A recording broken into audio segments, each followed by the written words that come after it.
ஆனா அதாவது பல பேய்கள் தமிழ்நாட்டில் இருக்கு. இந்த வேதாளம் வந்திருப்பதே பேயை ஓட்டுறதுக்கு தான்.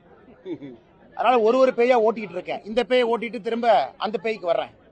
அதனால இத்தனை பேய் இருக்கிறதுனால ஒரே நேரத்தில் எல்லா பேயும் ஓட்ட முடியாது. ஒரு பேயா போய் தான் வரணும். ஏன்னா இந்த பேய்கள் எல்லாம் தமிழக மக்களை பிடித்த பீடைகளை போல இந்த பேய்கள் எல்லாம் மக்களை பிடித்து 70 ஆண்டு காலமாக வளர்ச்சி இல்ல, தமிழ்நாட்டில் அதே வறுமை கோடு, தமிழ்நாட்டில் விவசாயம் பண்றதுக்கு தண்ணி இல்ல. காரணம் இந்த பேய் தான்.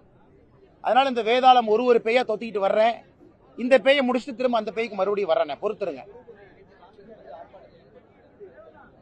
10 பேர் வந்து எரிக்கிறாங்கன்னா ஏன்னா அது ஒரு 4 பேர் 5 பேர் எரிக்கிறாங்க. கோயம்புத்தூர்ல 10 பேர் வந்தாங்க, திருநெல்வேலியில் 6 பேர் வந்தாங்க. அந்த உருவபொம்மையை தூக்குறதுக்கு 4 ஆளுங்க வந்திருக்கிறாங்க. வந்து உருவபொம்மை எரிச்சிட்டு இருக்கிறாங்க.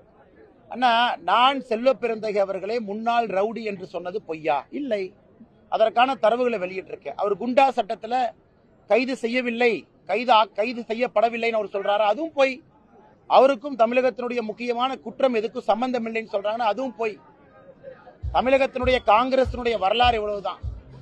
எனக்கு உண்மையான காங்கிரஸ்காரங்க எல்லோருமே தொலைபேசி மூலமா நிறைய பேர் முக்கியமான தலைவர்கள் என்னை கூப்பிட்டு, அண்ணா இதை பத்தி பேசுனதுக்கு ரொம்ப நன்றி, இதைத்தான் அகில இந்திய தலைமையில தொடர்ந்து சொன்னான், அவர் தலைவரா போட்டாங்க. மூத்த முக்கியமான பாரம்பரியமிக்க காங்கிரஸ் தலைவர்கள் எத்தனையோ பேரு தொலைபேசியில் எங்களை கூப்பிட்டு பேசிட்டு இருக்காங்க. எனக்கு புதிதாக இவரோடு வந்திருக்கக்கூடிய தொண்டர்கள் ஊருக்கு 6 பேர் திருவுருவ பொம்மைய இதை கொண்டு வந்து எரிச்சிட்டு இருக்கிறாங்க. அதெல்லாம் எரிக்கிட்டுங்கன்னா அதெல்லாம் மகிழ்ச்சி தான், சந்தோஷம் தான்.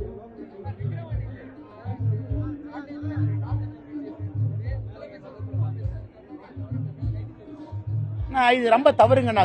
சும்மா சாட்டை திருமுருகன் வரல சும்மா கைது பண்றதுல என்ன அர்த்தம்னா, காவல்துறை இந்த வீரத்தை எங்க காட்டணும்னா, ஒரு பக்கம் தமிழகத்துல கூலிப்படைகள் ரவுடிகள் வெளியே வந்து செஞ்சுக்கிட்டு இருக்காங்க, அவங்க மேல காட்டணும். அதையெல்லாம் காட்டாம சும்மா சாட்டை திருமுருகன் என்ன பேசினார் ஏதாச்சும் பேசுறாருன்னா திரும்ப வழக்கு போட்டு, குறிப்பாக இந்த சாட்டை துரைமுருகன் அவர்களை டார்கெட் பண்றது இது நல்லா இல்லைண்ணே, ரொம்ப அசிங்கம். அவர் எந்த கட்சியை சார்ந்திருந்தாலும் கூட சொல்வதற்கு கருத்துரிமை இருக்கு.